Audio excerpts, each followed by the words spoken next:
नमस्कार दोस्तों, कैसे हैं आप सभी के सभी। आई होप सभी हेल्दी हैं, कंसिस्टेंटली प्रिपेयर कर रहे हैं। तो आज के वीडियो में हम बात करेंगे आईडीबीआई के पीजीडीबीएफ प्रोग्राम जो असिस्टेंट मैनेजर्स के लिए होता है, उसके क्या प्रोज हैं, क्या कॉन्स हैं, क्या आपको भरना चाहिए नहीं भरना चाहिए, सारी डिटेल्स यहाँ पे डिस्कस की जाएगी।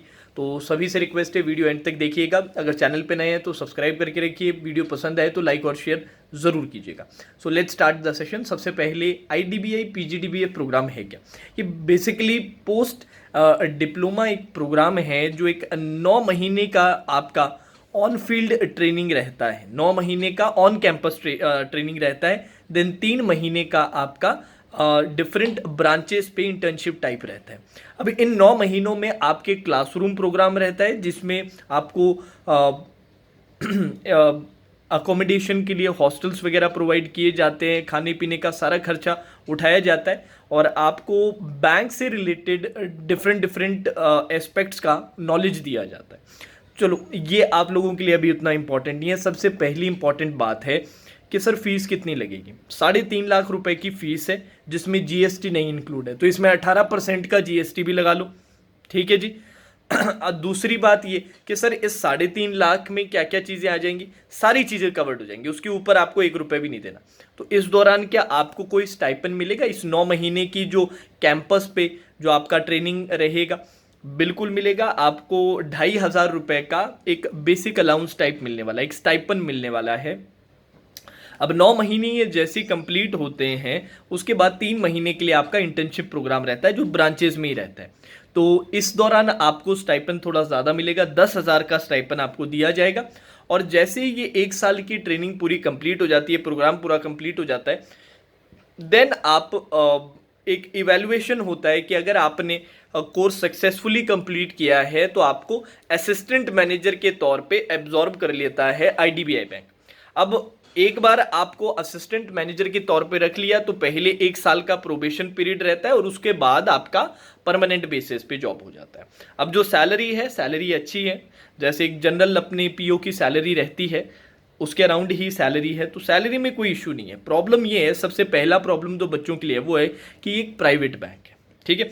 दूसरी बात ये कि सर हमें पहले 1 साल अपने वो वेस्ट करने हैं, उसमें प्लस हमें 3.5 लाख रुपए प्लस जीएसटी देना है। साथ ही साथ सर एक बार जब आप जॉब स्टार्ट करते हो तो आपका सर्विस बॉन्ड भी स्टार्ट हो जाता है और सर्विस बॉन्ड भी 1-2 नहीं 3 साल का सर्विस बॉन्ड है 2 लाख रुपए का। तो ये बड़ा इशू आने लगता है बच्चों के, क्योंकि ये सारी अमाउंट कोई छोटी अमाउंट नहीं है। ऐसा नहीं कि 40,000 50,000 ले रहे हैं, 2-2 3-3 4-4 लाख रुपए आपके यहाँ पे सीधे सीधे ये चार्ज कर रहे हैं। अब ये 3.5 लाख रुपए का हिसाब ऐसा है कि आपको अब आप चाहें तो सीधा दे सकते हैं, जो काफ़ी डिफिकल्ट हो जाता है क्योंकि हैवी अमाउंट है। इसको आप एजुकेशन लोन के तौर पे ले सकते हो और इसके जो ईएमआईज है, एक बार जब आपका जॉब लग जाता है ना तो ऑटोमेटिकली आपकी सैलरी से कटना स्टार्ट हो जाता है। तो वो सही है, वो बात तो आपकी फिर फाइनेंशियल ऐसा नहीं है कि स्ट्रेस रहेगा कि यार क्या होना है क्या नहीं होना। और ये मत सोचिएगा कि यार सारी की सारी सैलरी ईएमआई में कट जाएगी, ऐसा नहीं होता है। इतना तो आप अपने देख सकते हैं कि हाँ ठीक है, कुछ अमाउंट कटेगी, आपके पास ठीक ठाक अमाउंट बचेगी भी जो आपके इनिशियली अलाउंस के लिए ठीक रहेगा। बट मेन इशू ये नहीं है। मेन इशू ये है कि सर इतना टाइम देने का, इतना पैसे देने के बाद जॉब तो एक प्राइवेट बैंक में लग रही है। दूसरी बात ये कि सर इसकी तैयारी करते करते साथ में कोई गवर्नमेंट सेक्टर जॉब लग जाए, कोई आपका आईबीपीएस पीओ, एसबीआई पीओ, कुछ ऐसा कुछ क्लियर हो जाए तो फिर वहाँ पर हमें 2-2.5 लाख रुपए का वो बॉन्ड भरना पड़ेगा। तो ये कुछ चीज़ें हैं जिनको आपको खुद को ही सोचना है। देखो, एक आइडियल सिचुएशन में मैं कहता है कि ये आईडीबीआई का फॉर्म आपको भरने की ज़रूरत नहीं है। पीजीडीबीएफ वाला बिल्कुल भरने की ज़रूरत नहीं है। एग्जीक्यूटिव वाला मे भी, क्योंकि उसमें बॉन्ड नहीं है, जस्ट बिकॉज आप प्रिपरेशन के सेक से आप फॉर्म्स भरते रहना चाहते हैं तब एग्जीक्यूटिव को भर सकते हैं। बाकी मुझे तो एग्जीक्यूटिव की नौकरी भी कोई इतनी अच्छी नहीं, एक सेफ्टी नेट हो सकता है कि सर बिल्कुल ज़रूरत है तो कर सकते हैं।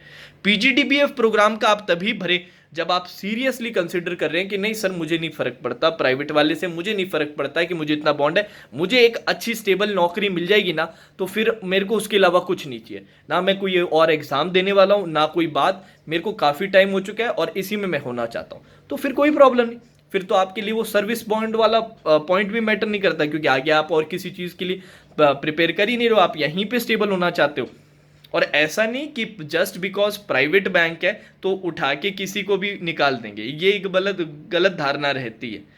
प्राइवेट बैंक में भी ऐसे ही नहीं कि इतना खर्चा जिन पे किया जा रहा है, इतना टाइम इन्वेस्ट किया जा रहा है, उनको उठा के कल ही निकाल देंगे, ऐसा नहीं होता। जैसे गवर्नमेंट बैंक्स में जितना काम रहता है उतना प्राइवेट में भी रहता है। हाँ, प्राइवेट में थोड़ा सा टारगेट्स का इशू ज़्यादा रहता है, थोड़ा हल्का प्रेशर ज़्यादा रहता है, वो बात मैं बिल्कुल एग्री करूंगा। बट आज के सिनेरियो में अपना जो गवर्नमेंट बैंक्स है ना, वो ऐसे नहीं है कि जैसे पुरानी धारणा हुआ करती थी कि कभी जा रहे हैं कभी आ रहे हैं, कोई काम हो रहा है कोई नहीं हो रहा, ऐसा कुछ भी नहीं है। ऑलरेडी वर्किंग पीयूष का किसी को आप जानते हो तो पूछिएगा उनका रूटीन क्या रहता है, कितना हेक्टिक शेड्यूल रहता है। तो ऐसा नहीं कि गवर्नमेंट में बिल्कुल कुछ नहीं और प्राइवेट में बहुत काम करवा रहे हैं, काम हर जगह करना है आपको। बस ये है कि प्राइवेट और गवर्नमेंट की एक सोसाइटी के अंदर एक धारणा बन रखी है कि भैया ये स्टेबिलिटी देता है, ये कभी भी निकाल देगा। तो वो बस आपको थोड़ा सा वो चीज़ देखनी पड़ेगी। दूसरी बात ये कि ये जो सर्विस बॉन्ड वाली है कि बीच में आपका मन करे कि मैं और चीज़ों की तैयारी करूं, तो वो 3 साल तक या तो फिर आप बॉन्ड भरें या फिर आप ज्वाइन ना करें। तो ये थोड़ा सा इशू जो है ये आपको खुद को ही टैकल करना है। मेरा पर्सनल पॉइंट ऑफ व्यू ये है कि अगर मैं आपकी जगह पर होता तो मैं पीजीडीबीएफ प्रोग्राम वाला नहीं भरता, क्योंकि मेरा जो टारगेट रहता गवर्नमेंट जॉब का ही है, पब्लिक सेक्टर बैंक का ही है, या तो मैं एसबीआई या आईबीपीएस के लिए टारगेट करता। बट मेरे ये तो सिर्फ मेरी सिचुएशन मैं अपने तौर पे आपको अपना ओपिनियन दे रहा हूँ। बट ऐसे काफ़ी कैंडिडेट्स डिफरेंट सिचुएशन में हो सकते हैं जिनको जॉब की ज़रूरत है, जिनको एक स्टेबल अब इनकम अचीव करने की ज़रूरत है या एक स्टेबल आगे की लाइफ की ज़रूरत है। अब 1 साल तक तो वो नहीं मिलने वाली, बट 1 साल का जो ट्रेनिंग पीरियड है उसका पूरा खर्चा वो उठाएंगे। 1 साल के बाद आपको एक अच्छी अमाउंट की सैलरी मिलना स्टार्ट हो जाएगी। ऑल्दो वहाँ पर कुछ पोर्शन आपका एजुकेशन लोन का निकलेगा, पर 1 से 2 साल में आप मान के चलिए आप काफ़ी ठीक ठाक पैसा कमाना स्टार्ट कर देंगे। तो ये आपके ऊपर है, आप ये चाहते हैं कि नहीं चाहते।